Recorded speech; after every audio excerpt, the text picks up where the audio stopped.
Okay, good morning, everyone. I think we'll get underway here. Thanks so much for being with us this morning for this RBC McInnes Cooper webinar discussion on defense policy and strategy in Canada. So I'm Thomas Ashcroft. I work on global policy issues here at RBC, and I'm pleased to introduce two speakers today, very well qualified to talk about this topic. Firstly, we have Peter MacKay. As you will all know, Peter was a member of Parliament in Canada for 18 years, including several terms in senior cabinet positions, including as Minister of National Defence, as well as Minister of Justice and Attorney General. So, Peter, thanks for being with us today. And with Peter, we have John Stackhouse, who is a Senior Vice President in the Office of the CEO here at RBC.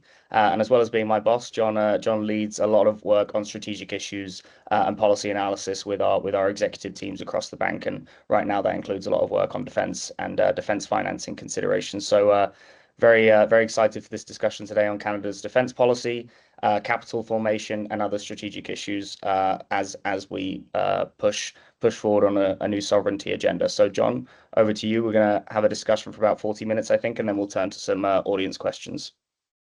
Great. Well, good morning, good afternoon. Thank you, Thomas and Peter. Thank you for making the time for this timely and very important conversation. Lots to cover, and I think we both want to hear from the group as well. So I'll kick us off with a range of questions.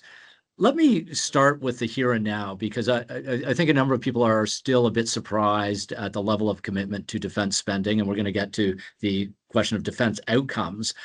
I'm curious what you're thinking in terms of the commitments being made. And a question I come across surprisingly often is this for real? Is it going to stay? Yeah, I think that's a great place to start, John. And thanks to Thomas and Derek and RBC and our firm McInnes Cooper for hosting this.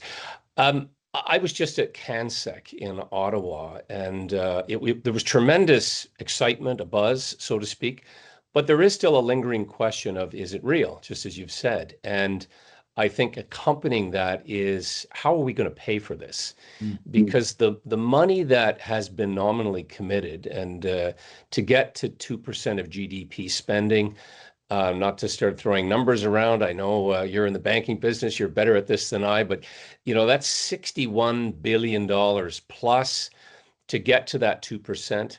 There's a bit of skepticism that that's real because some of the assets from the Coast Guard, for example, Transport Canada, moved over to the Royal Navy and to the Canadian Forces more broadly. There's been a lot of investment in infrastructure, which is a good thing, and people, which is a priority.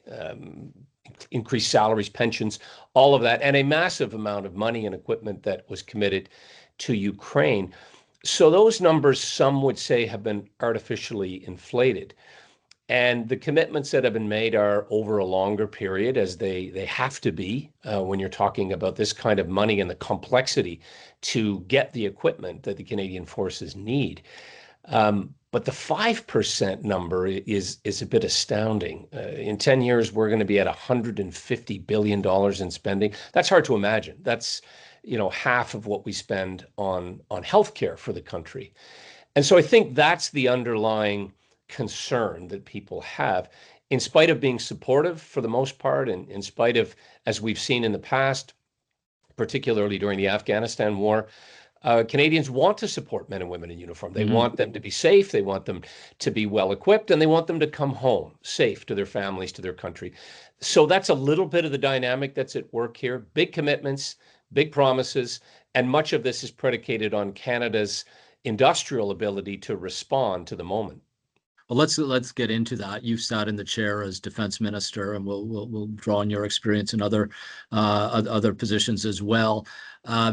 This may sound trite, but it's a lesson of government that it's sometimes easy to spend thousands, maybe millions. It's actually hard to spend billions, and certainly harder to do it responsibly. But just getting the money out the door is a challenge. What do you recall as the greatest challenges of going from commitment to operationalization and bluntly to spending? Yeah, that's a great question, and it's one I've run into a number of times. And I hate to say this, I want to frame this as not a criticism per se of the public service, not the public servants themselves, but the bureaucratic malaise is very difficult to navigate, in part because of cross-threaded mandates between Public Works, Industry Canada, or I said now, the Treasury Board, the PMO, and the Department of National Defense. They seem to be coming at this occasionally um, with cross-threaded mandates. And let me unpack that further. I think what we see is a priority on the Department of National Defense to get equipment, to get it quickly, to move. That's their natural propensity towards action.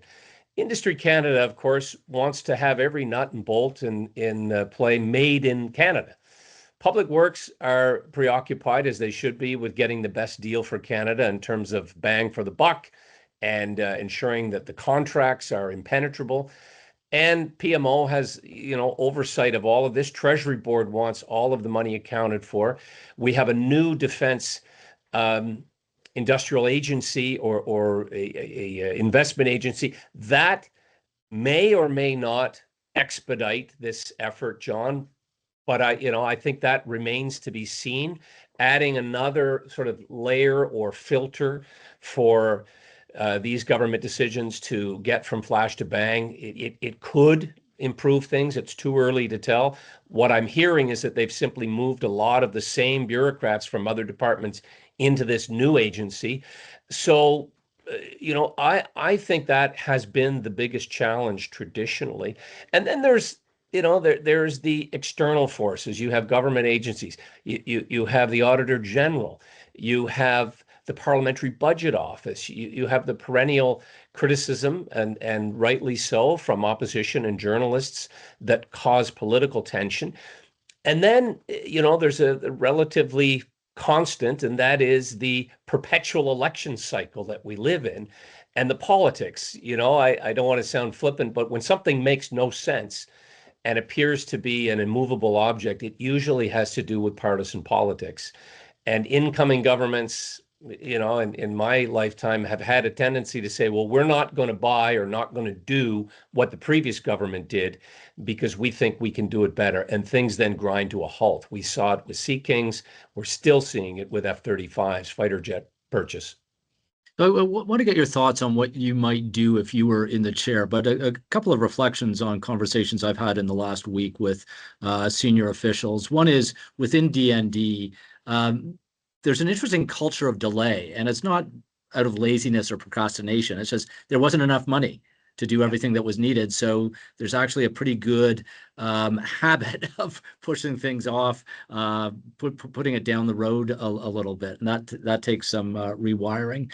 And then there's also a bit of fear emerging. And I was even struck by a comment that the government wants to move carefully, which can be a code word for lots of things, but not wanting to incite scandal and that or that political mire that unfortunately can pull defense commitments into it. Those are just realities of a democratic society. What would you do if you were in the chair today, given that at the same time there is social and political license to do much more than we've been able to do for a number of years, and who knows how long that license is available? Yeah, that's spot on. I'll start with the latter part of that question. How long will this last? Probably as long as the U.S. presidency is a short, not flippant answer. I mean, the social license that you speak of is real. And we again saw it during Afghanistan, where we were losing men and women in uniform. And that brings about a particular poignant urgency to get equipment. And I think that there is probably greater understanding now than there has been in previous years that the geopolitics has also brought about a tremendous sense of understanding and urgency that we are under-equipped.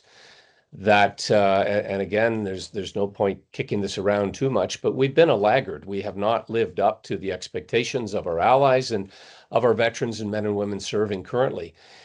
And so, with all of that at play, what I think should and I would hope could happen is detoxifying or taking away some of the partisan tendencies when it comes to getting these projects through. And I spent enough time in politics to know that that's much easier said than done.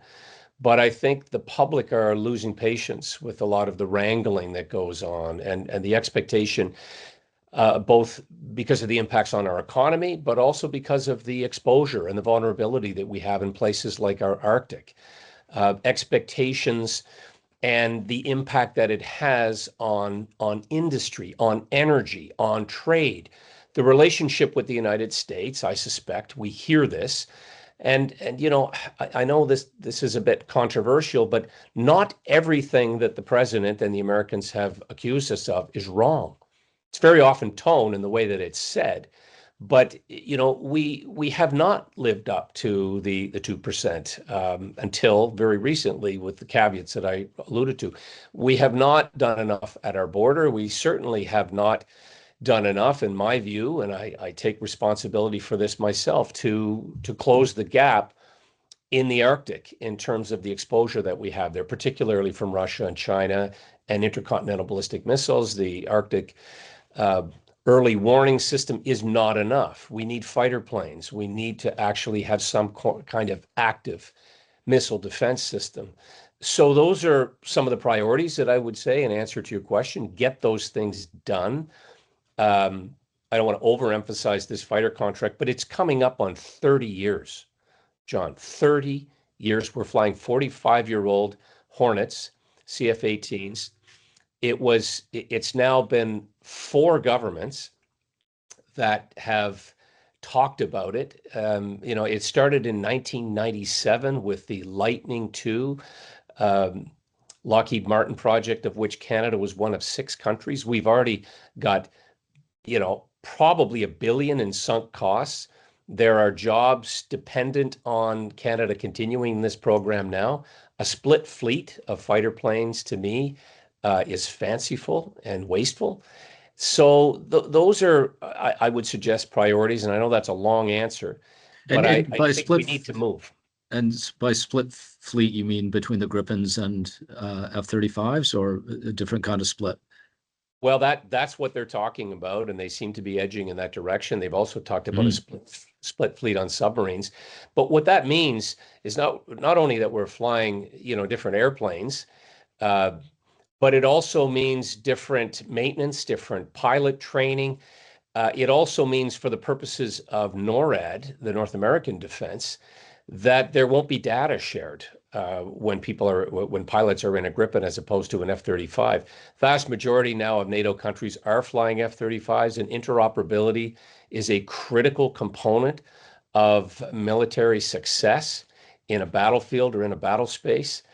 And so, I defer to the experts on this, but this kind of splitting of contracts seems highly politicized and in keeping with this larger game of leveraging the Americans in anticipation of the CUSMA trade talks, which are going to come to a head in about 2 weeks. So to dig deeper on that, defense strategy and defense policy has become intertwined with trade policy, as well as foreign policy, much more assertively than we've seen in some time. I'm sensing from your comments that leads to inefficiencies and may not be advisable, that we should be making defense procurement spending largely for reasons of efficiency and operability of the forces. And success. That is to say, I mean, I started from a point of, I want men and women in uniform to have the best equipment that our country can afford to give them. And I want to see them come home safe. I want to see them successful in their missions. And I do think that there is a bit of a blurring of priorities when it is so prominently intertwined with how do we have the maximum financial impact from these defense investments. And I think it's getting a bit muddled. I see the utility in building more for ourselves, for sovereign capability. I also understand we have to partner, and sometimes we have to outright buy. But this seems to have somehow taken on the equivalence or even the greater priority of getting the best equipment that we can get urgently, because John, it's not hyperbole to say that the world is getting much closer to our shores. We have more aggressive adversaries, and that's not just in the conventional military space. It's also in cyber. We know that we have a lot of foreign interference that's still very prominent in Canada. Again, not coming from me in terms of that assessment. We've had, judges and parliamentarians look into that issue deeply, and so these threats are real. And so, to come back to your question, sort of mixing up mandates, having a tendency to overly politicize what's been going on in the defense space, and endlessly talking and wrangling about getting, more efficient and getting rid of red tape. It's reminiscent of what we heard about the provinces, tearing down interprovincial trade barriers. That's been talked about for, again, 40 years. It's not happening. That's I miss your bluntness. This is you're speaking truth to power, which is helpful to hear. Let's dig a bit deeper on the sort of program risks that we should be thinking about. What would you be looking at again if you were in the defense chair? Well, the program risks are that, again, they will be misaligned. There needs to be much greater coordination, and that responsibility falls, of course, to ministers working with their deputies, and the Prime Minister's office itself, shepherding these issues through cabinet. How it works, John, is you bring forward these memorandums to cabinet for ultimate discussion, both in the full cabinet and in committees like the National Security Committee. And you say, okay, now it's time to execute. And if folks online don't remember a single thing that we discuss, execution is the absolute key to success on these projects, and the follow-up. And I'll give you a practical example, John. The National Shipbuilding Procurement Strategy, which I think many would have, it's not without its problems or its challenges, but it was successful in addressing what was long seen as an issue that encapsulates much of what we're talking about: delay, bureaucratic wrangling, partisan interest, regional interest. But it is playing out now, 15, 20 years on, where we're seeing Canadian-built ships, albeit integrated with other countries' technologies, hitting the water. They're coming down the slips in Halifax, at the Irving shipyard. We're seeing the same on the West Coast and at the Davie shipyard. This is a point of pride. And it's not a partisan issue. It's a point of national pride. It shows Canadian prowess in doing something that we've been doing literally for decades. And it was an example where departments came together and overcame some of these mandate issues and the I don't want to say foot dragging, but the overcautious tendency of the bureaucracy to make decisions without political cover. And so I point to that as an exception to the last number of years where we've been able to actually get things done. And we've also been able, on the buy side of that ledger, to go out and purchase tanks. Previously, we've been able to procure heavy lift, which was needed. There was a distinct shortcoming that we discovered in Afghanistan with a lack of helicopters, Chinook helicopters specifically. And, again, different time, different circumstance, but we had good relations with countries that in some instances allowed us to jump the queue. That is to say, to get to the head of the line because of what we were doing, what we were contributing as a country. Again, a point of pride, particularly given the performance of Canadian Armed Forces. They are respected because they have performed, and they've outperformed government and bureaucracy.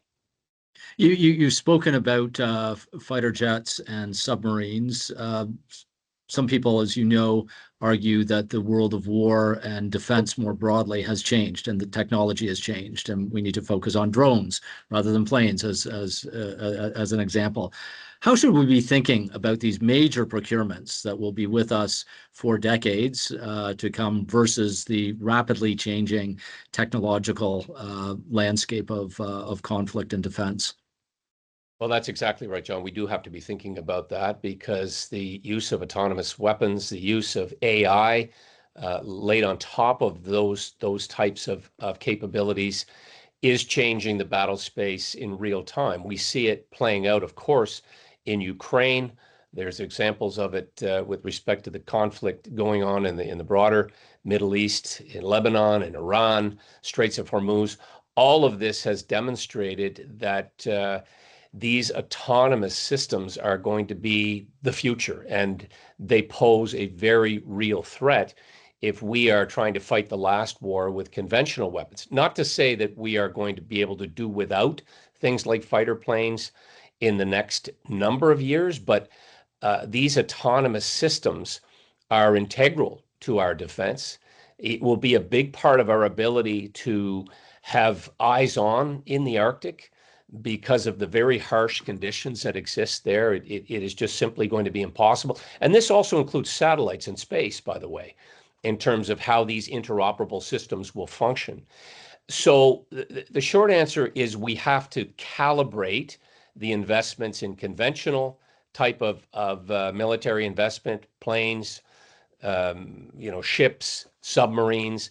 The government is well down the road on this, but I do frankly worry that we are not putting enough emphasis on drone technology. There's a lot of companies now. This is becoming a very crowded space, including some Canadian companies. I would point to the marine side of that in terms of autonomous systems with Kraken here on the East Coast, doing unbelievable things. And much of their hardware and software, so to speak, has been purchased by other countries, not by the Canadian military. And we've seen this happen before too, John, for many years, is that Canadian companies who are now getting a good look, but they had to go out and prove themselves in other jurisdictions before they would get fair, let alone preferential treatment from their own government. And so I'm hoping that will also change. I'm hoping we will learn some of the lessons of COVID, quite frankly, where we saw Canadian industry and manufacture shift to meet the need. We had textile companies, we had alcohol companies making sanitizers, we had some tech companies that were actually moving quickly to be able to fill gaps that existed. The Canadian military industrial complex is trying to do that, but they will also need financing, and that's an area of your expertise. I'm glad you mentioned space because it's a tremendous growth sector beyond the military and defense importance of it, which is also critical. Should space be folded into the defense mandate and approach, especially to procurement? Right now, a lot of it sits in ISED, and as we grow our space budget and space investments in the country, this is an active debate. Curious how you would manage it.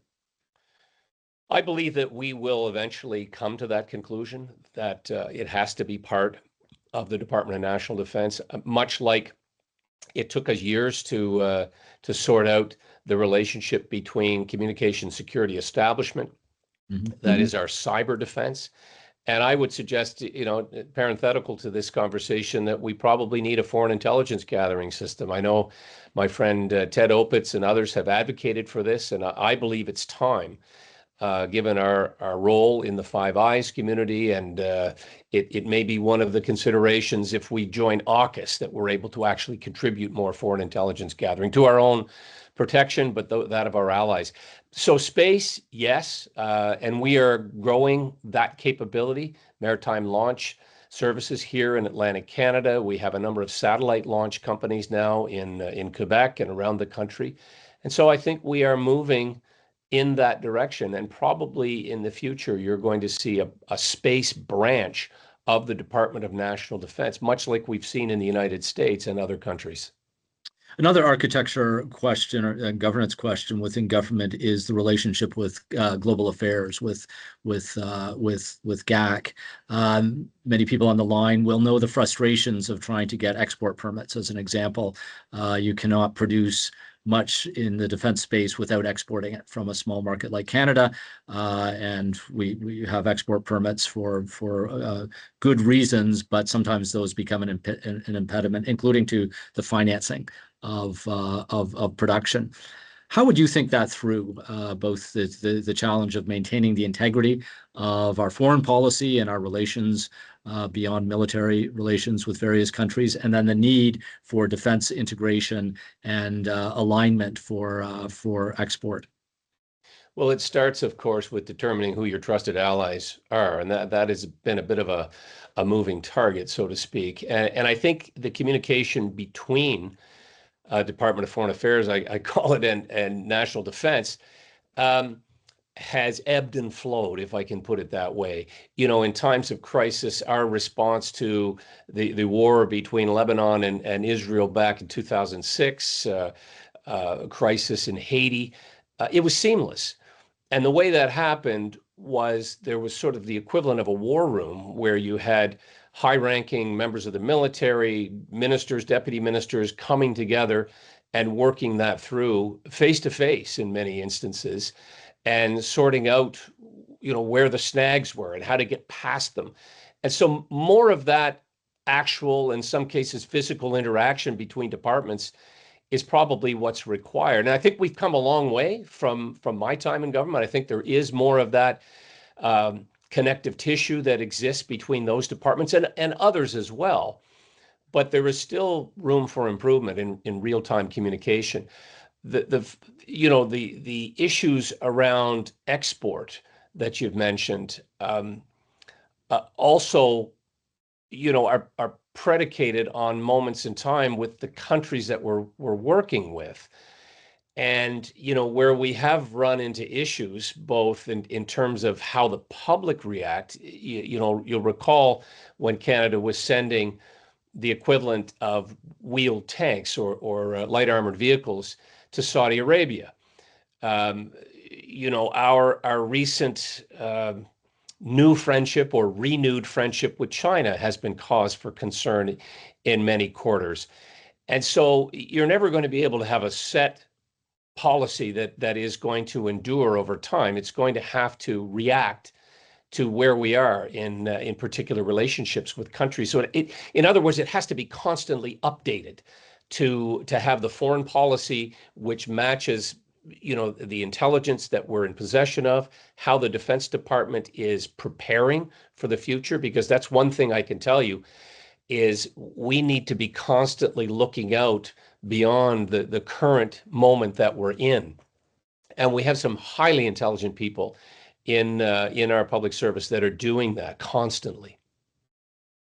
Another term that may not have been around when you were in government is dual use, and of course that is used every hour of every day now.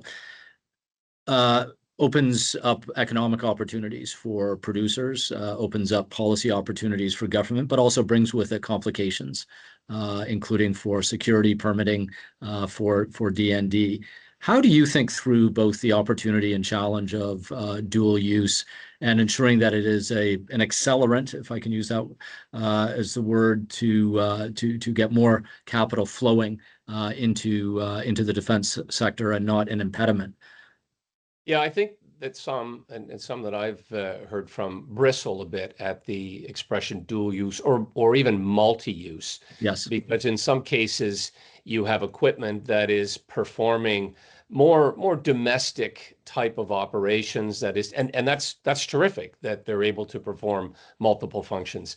Drones, for example, can collect data on agriculture, how to predict forest fires, undersea technology that looks at the thickness of ice and coastal erosion, but also is on the outlook for foreign threats in our waters and in our skies. And so it's been part of a communications exercise, in my estimation, John, that makes it more palatable to the public. It doesn't sound as scary or as lethal when you're talking about those particular types of use? And does it interfere with the speed of procurement and the way that governments are able to move through these particular processes that we're talking about that can get complex? Yes, it can add a layer of complexity. It can slow things down on occasion. But for some of the big muscle movements that we're talking about here, one would hope, again, easy to say, but we're going to be able to move past that and prioritize submarines, fighter planes, missile defense. We need to be a little bit more frank about it. You know, I hear talk of our new river class of ships. They're destroyers. I know that that may offend people, but that's what they are. You know, we have to get over this, propensity, pardon the pun, to be gun shy about what it is our military do. They're here to defend us. We put them in harm's way.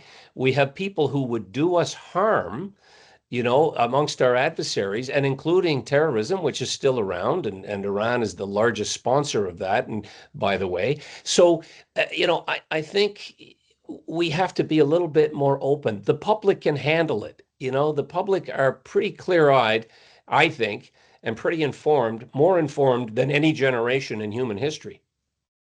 Yeah, and there's a risk of overselling the dual use, the other side of the equation, and ending up with some white elephants on the civilian side.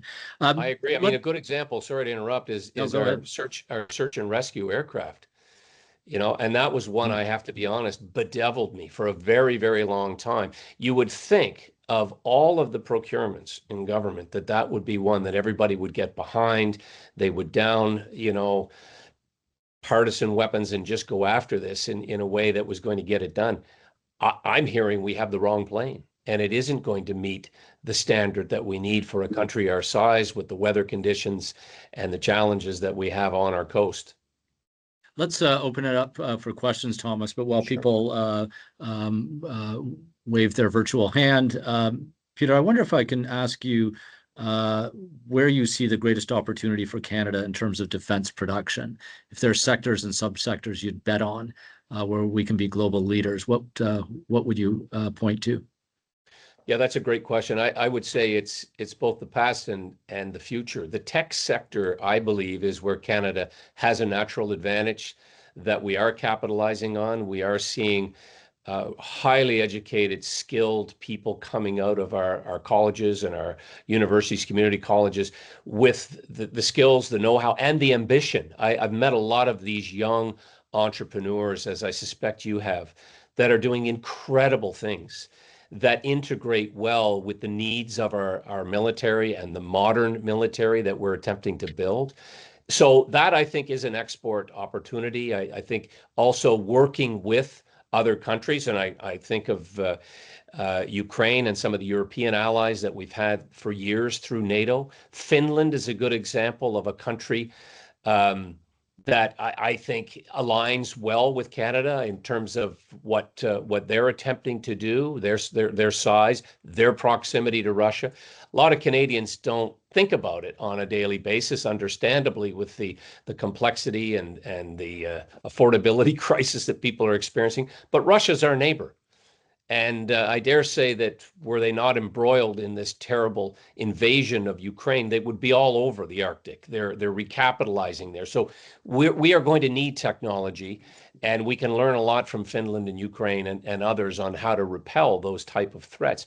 The other area I think, and I touched on this earlier, is marine.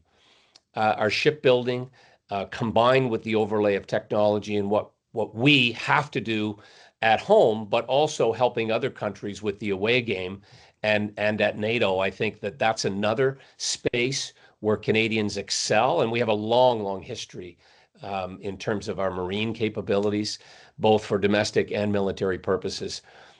These new, Arctic offshore patrol vessels are a great example, and countries I know like New Zealand and others are looking at those boats as a way that they may also protect their coastlines. Thomas, do you want to open it up?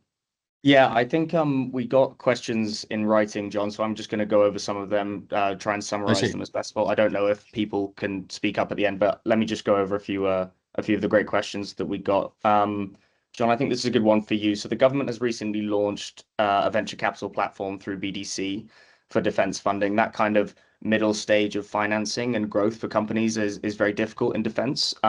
Maybe it'll be helpful for the audience to explain a little bit about what's difficult about that stage, the venture capital stage for defense companies. And then the question was, what role must financial institutions like RBC play to bridge the gap before government contracts are finalized for defense firms? Yeah, happy to take that on. I mean, probably most people on the call are familiar with the Valley of Death, not just for defense contractors, but for any company that is accelerating through growth. So the BDC fund is meant to address that, to ensure that companies, especially at the growth stage, you may have a procurement contract and we can finance that. But if you're looking to invest more capital to expand production, to take on, maybe it's through M&A or through greenfield builds, you'll need a broader range of capital. BDC will help with that. It's a significant amount, but it's not nearly enough. We need to see more robust private sector capital in the country, both VC and private equity. We are fortunate enough to do a lot of banking in the U.S. and Europe, and I've learned a tremendous amount from my colleagues in those markets who are constantly pushing us to ensure that Canada is, to their words, adding a zero to our ambitions, and to be thinking of billion-dollar opportunities, not million-dollar opportunities. That's where risk capital plays a role, and this is going to be a big shift for us in the country. So while it's important to have state-backed capital like BDC, we want to see a lot more private capital. We're investing in different funds, more to come on that in the months ahead to help with that. We're putting more of our own balance sheet on the line. To the point of just regular bank financing, part of the challenge is capabilities. We don't have a lot of bankers, nor do I think the other banks do, with familiarity with defense production. Because there hasn't been a lot of it in the country. So we are developing that capacity. There's also a risk challenge within banks, and we've gone through a thorough review of our policies and are revising those to be fit for the environment that we're in. We've been working with EDC and BDC on that as well. They've gone through a similar exercise. The risk component, I don't want to go on too long here, is both financial and reputational. So the financing needs of a defense company are a little different, sometimes a lot different than regular manufacturing. So we need different risk models for that. Then there's the rep risk or reputational risk, which is a running concern. I think it's been overstated in a lot of the discourse that I've been involved in, but we need to be more declarative in terms of what we're willing to take on, which is, I can only speak for RBC here, but we're ready to go across the full suite of defense products from a risk perspective. Of course, each situation then needs to go through a risk evaluation, but it's been helpful working with EDC and BDC on that, and we're going to articulate more on that in the weeks and months ahead. Thomas, could I just add to that very, very briefly? And Please, yeah. I mean, our RBC's been exceptional, and I think there's also partnership opportunities in some of these ventures that are uniquely placed. John has spoken about the risk, and that's always a consideration. But you have, in addition to banking options, you have regional development agencies like ACOA in Atlantic Canada. You also have provincial investment opportunities, perhaps not of the same magnitude, but in addition, you have an international market that's opened up through NATO, called NATO Diana, Defense Innovation Accelerator North Atlantic. You have smaller organizations that are not always about monetary investment, but space, technology, and I mean physical space in terms of having a startup like Cove on Halifax Harbor. So all of these are relatively new constructs designed, again, to support defense industry in some cases in its infancy or startup stage. And I think that this is creating an ecosystem now that is very attractive, plus venture capital, plus those who are looking to branch out or even go through a merger opportunity. So I, for one, feel very excited about this environment right now for Canadian industry. Still, an over-reliance on government in some ways, as opposed to government getting out of the way or saying we're going to give preferential treatment when it comes to Canadian companies. That would be a breath of fresh air, I know, for defense industry in this country. Peter, one of the questions that came in I thought was interesting is we've got a defense industrial strategy, we've got procurement reforms, other policy reforms ongoing, but the government has for a long time talked about a national defense and security strategy, a much more geostrategic look at defense and Canada's position in the world and its foreign policy as it relates to defense. How can investors understand where the government's going, understand where investments should be going if we don't have that national defense and security strategy? How important is that to achieving our ambitions? Well, it's critically important. As the saying goes, without a plan, without a direction, it's hard to get where you need to be. And so this has been, I think, one of the criticisms, that it hasn't been laid out in clarity. There has not been sufficient unpacking of the ability, I suppose, of businesses to access and to plan. The certainty that would provide would be welcome. That's a word that gets thrown around a lot. We absolutely live in uncertain times, but having that direction and contingency plans baked into it is what would give a lot of Canadian companies, I think, at least a path for them to do the necessary investing on their own, equipment that they need to perhaps procure or buy for their own product production. Who they need to hire, how are they going to get the expertise? Is it going to be locally generated, or will they need to bring someone in? Looking outside our country has always been sort of a touchstone, I think, for Canadian planning purposes. But this type of national defense strategy is a critical component, both on the financial side and for those who are trying to meet the challenges, all of these different forces that are colliding out there at this moment.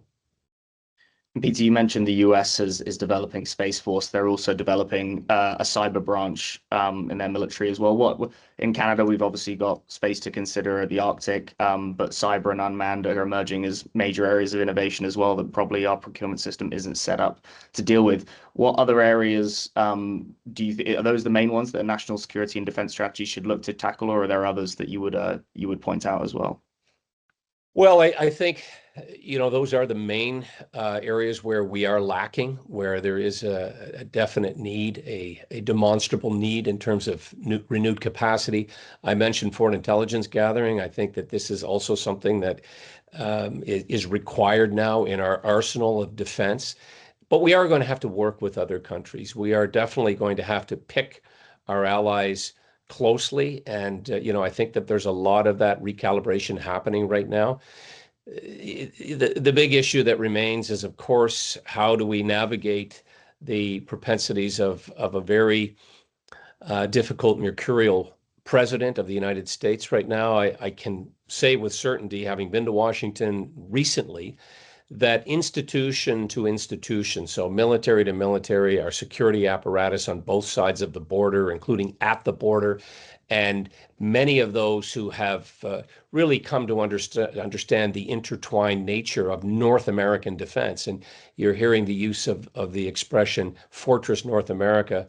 I've always believed that this is sort of an ultimate destination point where we're going to have to work closer, given the pressures and given the volatile geopolitics right now. It only makes sense. Canada has the largest coastline in the world. We simply do not have sufficient naval capacity in spite of our ambitious plans. And so working with the Americans is really a necessity. I would say the same of aerospace at this moment in time. We have to work with the Americans. Look, and I don't mean to make light of it, we couldn't bring down a Chinese weather balloon when it was drifting across our country. That's an embarrassment. We need to have necessary modern equipment, drones and fighter planes, to patrol the skies over this country. It's a massive country. It's a massive challenge. So that's a long answer, but it's a complicated question. Yeah, no, thank you. This next one is, I think, good for both of you. John, I'll go to you first. Rebuilding Canada's defense industrial capacity will take time, 5 to 10 years across some key capabilities, maybe even up to 20 in some areas. Do you believe that government will have the patience for this, or will it have to move quickly to favor foreign purchases or foreign IP assembled, i.e. not designed or controlled in Canada? Well, I think beyond political cycles, we do need to get more comfortable with speed. And this is not just a military question. It is a challenge. It's a bit of a Canadian challenge. We like to think things through. That's one of the strengths of the country. But there are moments in history, and we're in one where the world is not giving us permission to take our time. That's, to this conversation, particularly true in broader defense issues. And we're seeing the government move, certainly at the top of the House, with a speed and ambition that has been lacking. But it takes the whole system, both within government and also in the private sector, to, as some people would say, giddy up. And just make decisions and then focus on the execution of those decisions. We should always remind ourselves of how fast things move in other countries. Peter's just been speaking about the United States.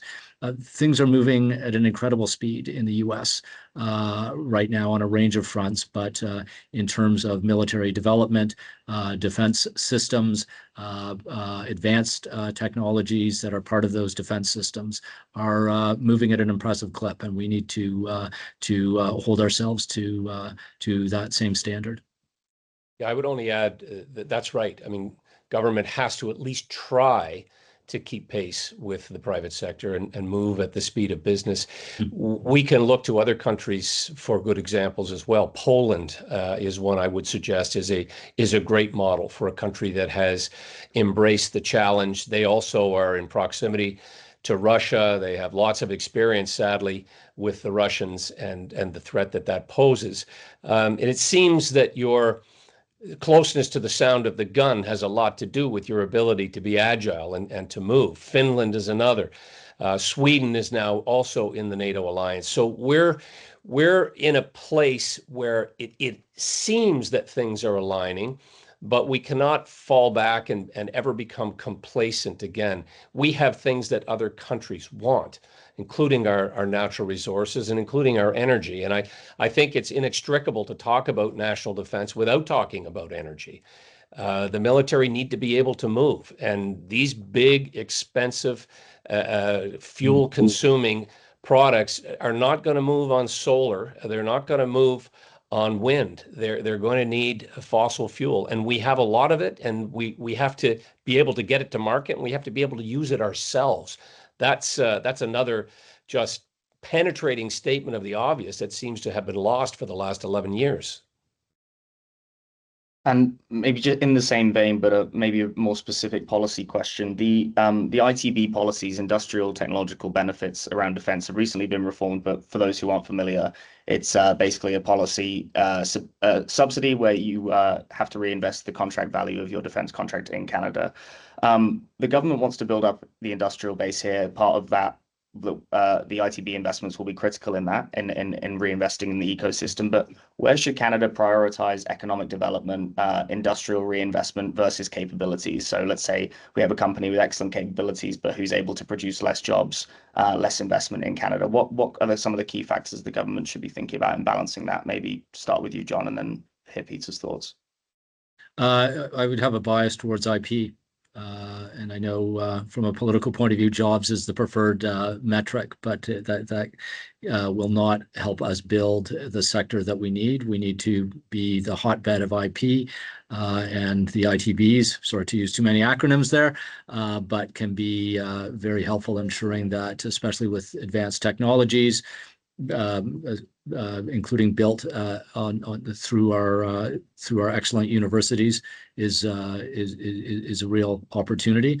It's not binary. You don't have IP or jobs, but we do need to be obsessive with ensuring that we're developing the technologies, which requires the IP, and that we're keeping that IP in Canada and leveraging it.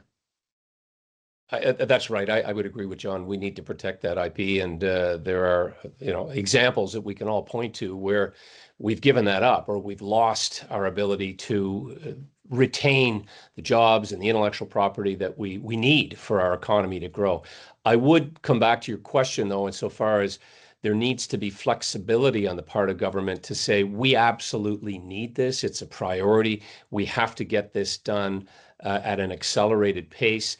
There's levels of investment that the government has set, including in this new agency that's supposed to work alongside the Department of National Defense. So I think government can and should be agile enough to prioritize certain pieces of kit or equipment that are needed on an accelerated basis. That is a flexibility that should be built into the system. And the last thing I'd say is that for a long time, this has been too complicated. Trying to navigate this has actually become a drag on the speed that's required to get these projects done, to get them through, for all of the reasons that we've talked about previously: risk, bureaucratic malaise, political dynamics. Add to this, and I'm not disparaging the need to include Indigenous bands in the effort.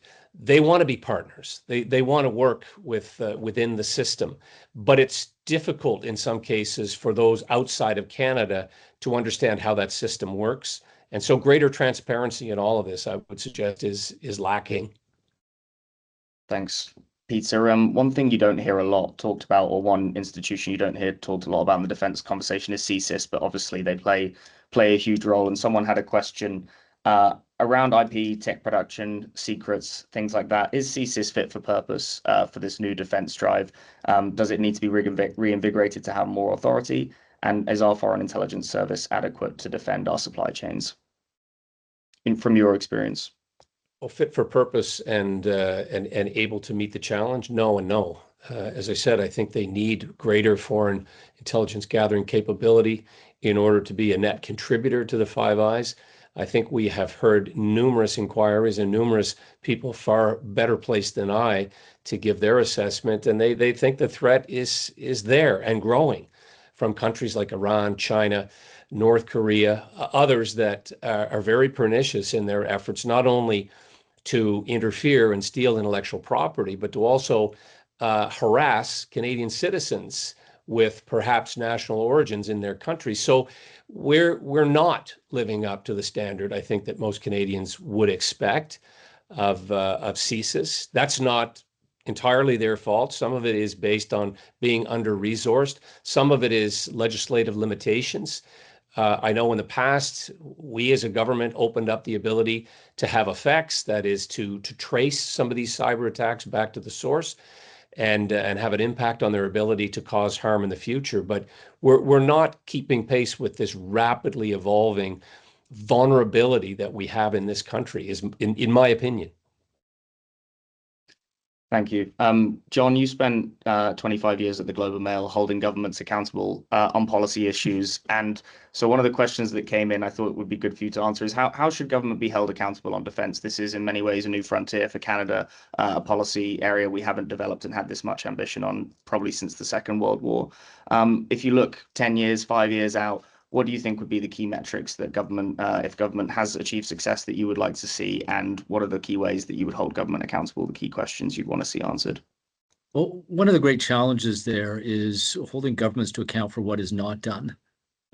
We often just focus on something that has been done, and often a perceived or real error in that may or may not have lasting consequences, and then completely miss the opportunity cost of what was not done, of risks that were not taken on, of decisions that were delayed, and the consequences of those. The public actually catches on to that. pretty quickly. Peter knows this. They kind of wake up at the end of the day or a year and says, "Wait a second, you've been all talk, no action. What are you really doing?" And they get held to account for that. It's a little harder for the media because you're chasing an unknown in some ways, but the government, this government in particular, has laid down some big ambitions and big commitments with those. That's excellent, and now they'll be held to the highest account on meeting those. I think we need to be more sophisticated in our assessment of errors, real and perceived, that are made along the way. We've been talking about speed. One of the consequences of speed is you tend to slip up here and there. If it has an enormous consequence, particularly life-threatening, then people and government should be held to account for that. But we need to be more comfortable with less threatening errors along the way. Is there anything you'd add to that? Yeah. I would agree with everything that John just said there. I would only suggest that there are mechanisms in Parliament that are designed to bring about greater accountability, but they are in some cases bypassed. Watchdogs positions not being filled, budgets being frozen or cut. You're seeing less appearance before Parliament, both in question period and committees. And you know, with the modern news cycle and social media, it's a blistering pace. It's white noise, as you know, sometimes. And I think that is also giving way to people moving on much quicker than before, or just not having perhaps the capacity in their daily lives to take it all in and make assessments. That's why journalists are very important to unpack all of this. And so, you know, it's easy for me to say now on the outside looking in, but greater access to the decision makers, press conferences, availabilities that you know, journalists can use to ask those really hard, uncomfortable questions. You said this, you know, 3 days ago, and now you're saying this. What happened? You know, I recall a previous government coming up with the term deliverology, where it was all going to be online so that you could track the progress in certain files. Well, that disappeared like the spring snow. It just it wasn't something that the government wanted because it would be too stark and I think too negative by comparison. Sounded like a board game, deliverology, but I would add a point to that very fair question.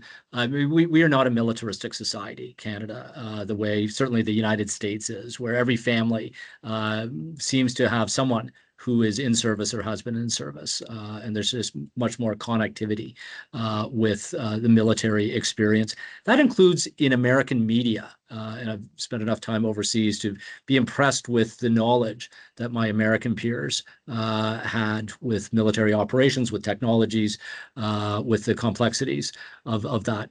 Many Canadians have that skill set as well, but not sufficient. The Afghan missions actually developed a new generation of reporters, not just the classic war reporters, but of reporters, of journalists who understood military operations, practices, policies, technologies, and so on. As we have pulled back from the formal battlefield, there is a risk there that the media is not as familiar with what goes on. So I would suggest that to the community on this call. That's probably something we can continue to think about to ensure that our media, very much needed, as Peter was saying, continue to build that knowledge and awareness of military operations. Being embedded, John, which I'm being embedded. Yeah, you may have had that opportunity. Yes. But I will just really add quickly that and I learned a ton from it. It's stayed with me.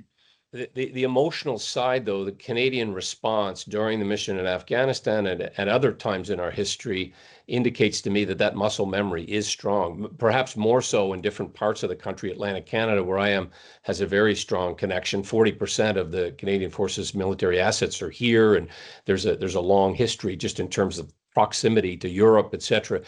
But I was so impressed, you know, and I don't want to belabor the point, by the way Canadians responded in very real ways, the Highway of Heroes, the Red Rallies, the support for families. And, you know, I know as time goes on, that memories fade, but I really do to believe that, you know, Canadians are very responsive to what the men and women in uniform and our veterans have done and continue to do for our country. And so I think that is part, to bring it full circle. That is where the runway exists for the current government to make these crucial investments in the Canadian Forces, including, you know, where they work and train and contribute. That's that there's a green light right now, and we need to capitalize on that moment. Well, I think that's a great note to end on. So, John, Peter, thank you both very much, and thanks everyone for joining us online and taking the time. Thank you, Thomas, and let me share the thanks to Peter, not only for this conversation, but for your service to the country over many years, and your commitment and strong voice, as we've heard today, for Canada's military, but Canada's defense sector more broadly. It's very much appreciated and valued. Thank you, John. And to Thomas and RBC, we're very pleased to be working with you on this. Thanks, everyone. Have a good day. Thank you. Cheers. Goodbye.